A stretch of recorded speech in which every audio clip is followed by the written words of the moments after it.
Hi there, and welcome back to Blue Ocean English. Here we are in Yosemite National Park in California, USA.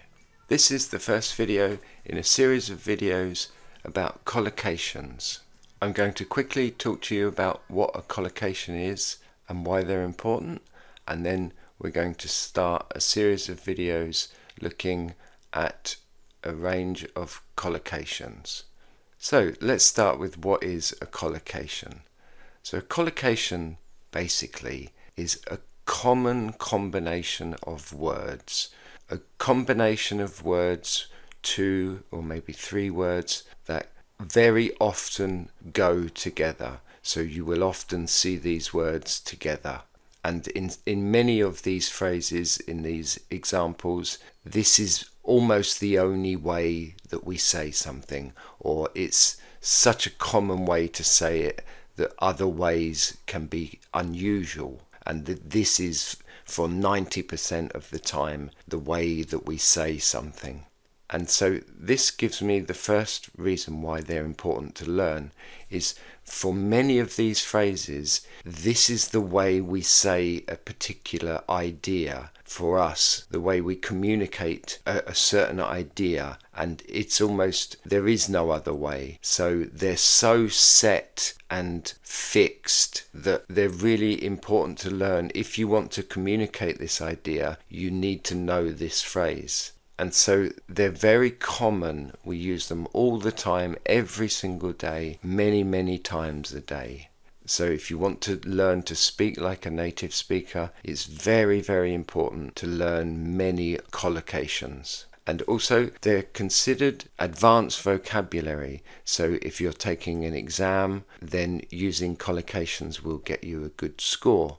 But also they're a very nice and correct way to speak English. If you want to speak like a native speaker in a very natural way, using collocations as well as phrasal verbs and idioms is a fantastic way to copy us. And remember, as always, it's important, don't watch these videos and just learn the words like you've done all your time learning English. That's not what I'm making these videos for. I'm making these videos so that you go outside and you try these phrases in your world, look at the real crazy, chaotic world, and see how you can use these phrases in that world and learn to feel what it's like to use these phrases about your life and the people you meet, the places you go. So in this first video, we're going to look at collocations using 3 verbs. So in this series, we're going to go through a series of verbs in alphabetical order, and today we're going to look at the first 3, and these 3 are ask, break and bring. So we'll start with ask. So we're going to look at collocations that use the verb ask. And so these are, again, it's important to understand, very fixed phrases, fixed ideas. So the first one, we ask a favor. If we want someone to help us with something, maybe I need to move my apartment, I need some friends to help me move tables and chairs, I ask my friends for a favor. And so I say, can I ask a favor? Or can I ask for a favor? Can you help me? Or I could say, I asked David for a favor yesterday. He lent me his car. So I used his car for a short time. He helped me. So the next one, we ask a question. So when you're forming a question, you are asking a question. When you're making it, we don't make it, we ask it. So we would say, can I ask a question? Or may I ask a question, please? The next one is we ask for permission. So if I ask, very often using modal verbs, asking for permission, may I, for example. And so when we ask for permission, we form this phrase, we use the verb ask. I asked him for permission to leave early. The next one, we ask for help. So I asked her for help yesterday, or she is going to ask him for help next week. And you can ask for any object. So I asked for a pen. I asked for a watch for my birthday. Or maybe she asked me for the tablet. And so in all of these examples, ask for is when you ask somebody to give you an object. So it's like, please can you give me? And the next one, we ask somebody out. So this is normally at the start of a relationship between a man and a woman when they're dating. And so I could say, oh, I asked out the girl from the office yesterday and she said yes. Or he first asked out his wife when they were working together. So the idea here is he said to the woman, oh, would you like to go for a drink with me? Or would you like to go to a restaurant with me? Or to the cinema on a date? The next group of collocations will be with the word break. So the first one, we break a law, or we break the law. If I break a law, it's one. I've broken one law. Or I break the law is in general. I have not followed the rules. Or we can break the regulations, break the rules. So she broke the rules because she was smoking inside the building. He broke the law and now he will go to prison. The next one, we break a promise. So when we say to someone, I promise I will do this, don't worry, and then we do not follow this promise, and then we do not do that thing, we have broken the promise. So she broke a promise. She told me she would keep the secret, but she told everybody. So she broke my promise, or she broke her promise. And the next one, we break a record, or we break records.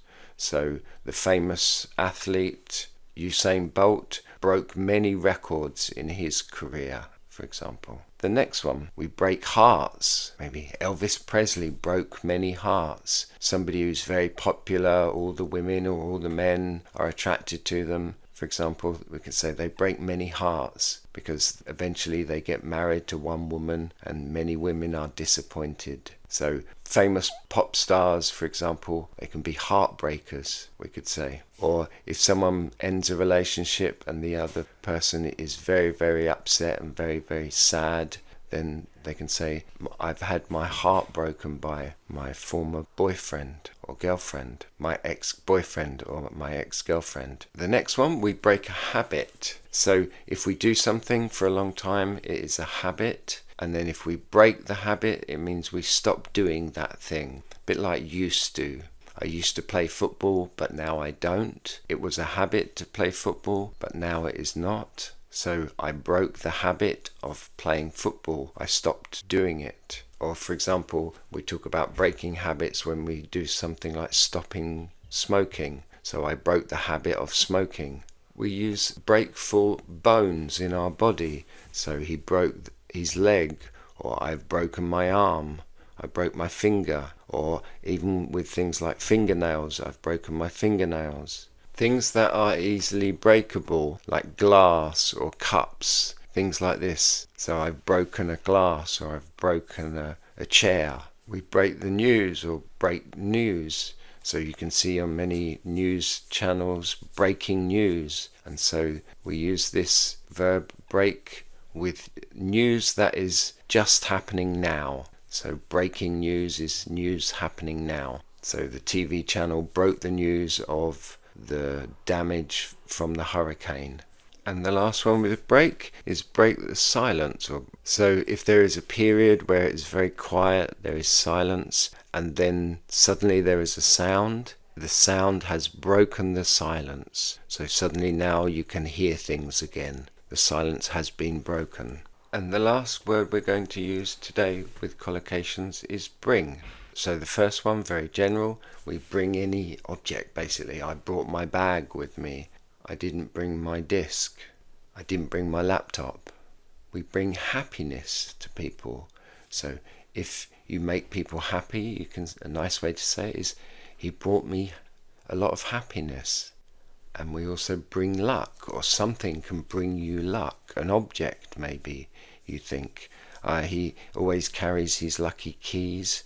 They bring him luck. Or she is a lucky person for me. When I'm with her, she always brings me luck. I'm always lucky when I spend time with her. Good things happen to me. Bring peace. The idea that something or someone can make you calm, can make you be in peace or at peace. We say, I love listening to classical music. It brings me peace. we talk about bringing pressure. So a big football game, like a cup final, brings a lot of pressure. Many people will watch the game and the game will bring a lot of pressure. Or I have an important interview next week. It's bringing a lot of pressure to my job at the moment. And just like we bring happiness, we also bring joy. So if you make people happy, you can also say you bring them joy. Having children brings you a lot of joy. It can make your life very happy. And the last one, we bring success. We can talk about a famous actor, became very famous, and that brought a lot of success. Or working hard has brought me a lot of success in my life. So that's the end of today's video. I hope you can find time to go outside, look around what you see, who you meet in your world, and find ways to use these collocations in your life, in your world. Don't just leave them on a page written down. Try to get outside and find ways to use them and find ways to feel what it's like to be an English person walking around in your world using these phrases. Here we are, just another typical English summer day. Just before I go, it's just me doing everything here at Blue Ocean English. So if you like what I'm doing and you want to see more, please don't forget to leave a comment. Maybe you have an idea for a video or a nice background picture that you'd like to see, or share this video with a friend. The best way for you to say thank you is to hit the like and subscribe buttons and check out my merchandise, all the nice things you can buy, t-shirts, hats. You can also check out our great books on Amazon. There's 3 phrasal verb books, An Ocean of English phrasal verbs, each book with 200 examples, a lovely picture and 3 clear examples of how we use each phrase. And then 3 books for idioms.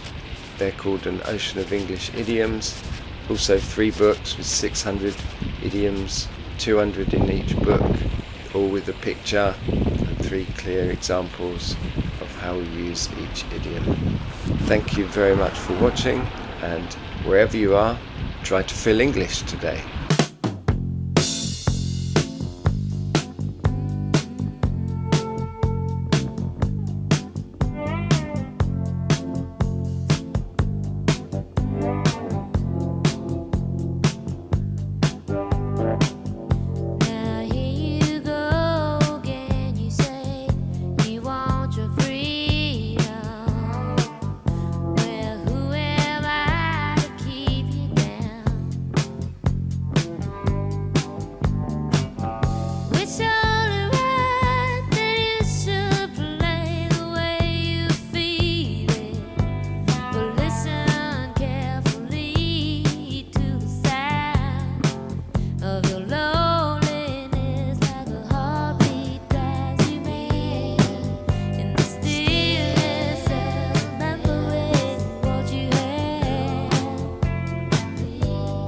What you love.